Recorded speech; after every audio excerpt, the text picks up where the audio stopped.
nataka niwape taarifa ambayo sio taarifa nzuri sana, ni taarifa ya masikitiko.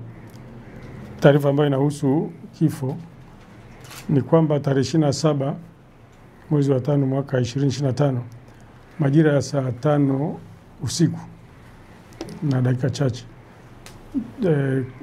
pale kituo cha polisi Bububu zilipokelewa taarifa kwamba maeneo ya Kizimbani, barabara ya Kizimbani kuelekea Bumbisudi kule wilaya ya Magharibi umeonekana mwili wa mtu mzima mwanaume ukiwa umelala pembeni mwa barabara.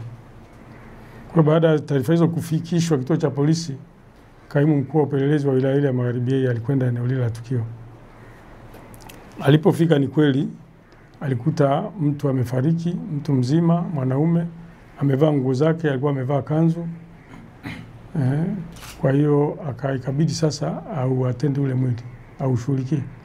Miongoni mwa mambo aliyofanya ni kufanya upekuzi ule wa haraka, ule wa awali. Katika upekuzi huo alibahatika kupata kitambulisho ambacho kilimtambulisha mtu huyo kwa jina la Jabiri Haidari Jabiri.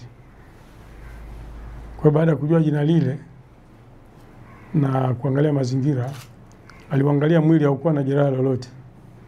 Na mazingira yale hayakuonyesha kama kuna dalili za vurugu au jambo lolote kutokea pale. Hapakuwa na sign of struggle, hapakuwa na kitu chochote. Kwa hiyo ina imply kwamba ni mtu ambaye alipata madhara mahali fulani akaletwa pale, au alitokea sehemu fulani akafanya kuletwa pale, lakini haionyeshi kwamba kuna vurugu au shida iliyotokea pale. Kwa hiyo mwili ule ulipelekwa hospitali yetu hapa ya Mnazi Mmoja kwa ajili ya kuhifadhiwa na kutaka sasa kujua kwa kina. Kwa bahati nzuri ufuatiliaji uliendelea kufanyika usiku ule. Mimi mwenyewe kwa kushirikiana na yule mkuu wa upelelezi msaidizi tulifuatilia na tukabaini kwamba mtu huyu kwa maana kwa jina ile la Jabiri Haidari Jabiri ni mkazi wa Fuoni Mambo Sasa pale Mshelishelini. Kwa hiyo tulifanya juhudi tukapata taarifa za awali ambazo ndo nataka sasa wananchi wapate angalau, kwa sababu najua wananchi wengi wanajua kwamba msiba huu umetokea, yuko pale hospitali ya Mnazi Mmoja.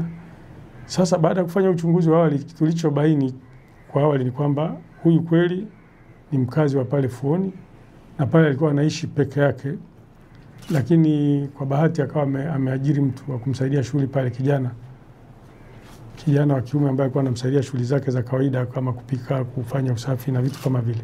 Kwa kwenye ile nyumba walikuwa wanakaa wawili.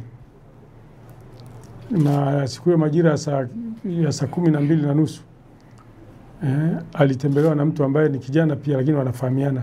Yaani alivyoonekana wakati yule msaidizi wake alikuwa ndani, akaona yule anakuja pale, wakawa wamekaa sebuleni. Kwa hiyo jinsi walivyokuwa wanaongea na watu ambao walikuwa wanafahamiana.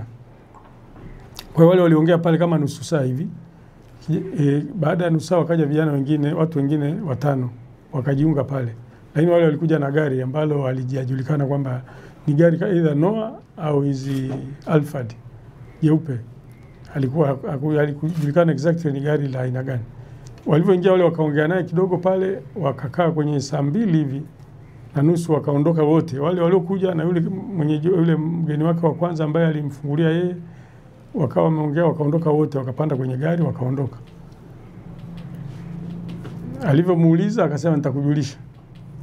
Wale wakaondoka. Kwa hiyo kutoka pale alikuja sasa kubainika kwamba hiyo saa 5:30 mwili umeonekana. Sasa amekufaje? Ameuawa na nani? Kwa nini afe? Na wale walioondoka nao wako wapi? Bado tunapambana na hilo sasa. Tunataka kujua wale ambao walionekana kwamba ni marafiki, kwa maana yule alikuja wa kwanza na wale wengine ni kama vile walijuana na yule aliyetangulia wakaondoka naye. Sasa wameenda naye wapi? Kwa nini amekutwa pale Kizimbani amefariki? Na kwa nini hana hata jeraha? Hayo ni mambo ambayo jeshi la polisi sasa tunaendelea kuyachakata na kuyafuatilia. Na uhakika niwahakikishie wananchi wa mkoa wa Mjini Magharibi kwamba kwa hatua hii tuliyoifikia tutajua ni kina nani waliokuwa pale, walioondoka naye na nini kilichotokea. Kwa hiyo tuombe wananchi tuwajue kwamba ni mazingira ni hayo. Ndivyo hivyo tukio lilivyotokea. Hayo ndo makubwa nilitaka kuongea na nyinyi.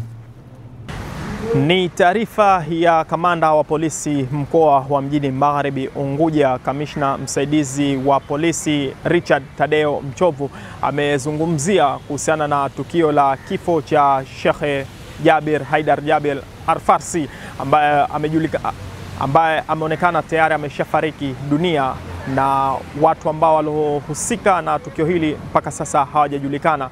Na ifahamike ya kwamba marehemu alikuwepo nyumbani kwake maeneo ya Fuoni, mkoa wa Mjini Magharibi Unguja, wilaya ya Magharibi B, na mpaka sasa jeshi la polisi linaendelea na uchunguzi kuhusiana na tukio hili. Kutoka hapa Mwembe Madema, mkoa wa Mjini Magharibi Unguja, mimi ni Yasir Mkubwa El Bahsan, na hii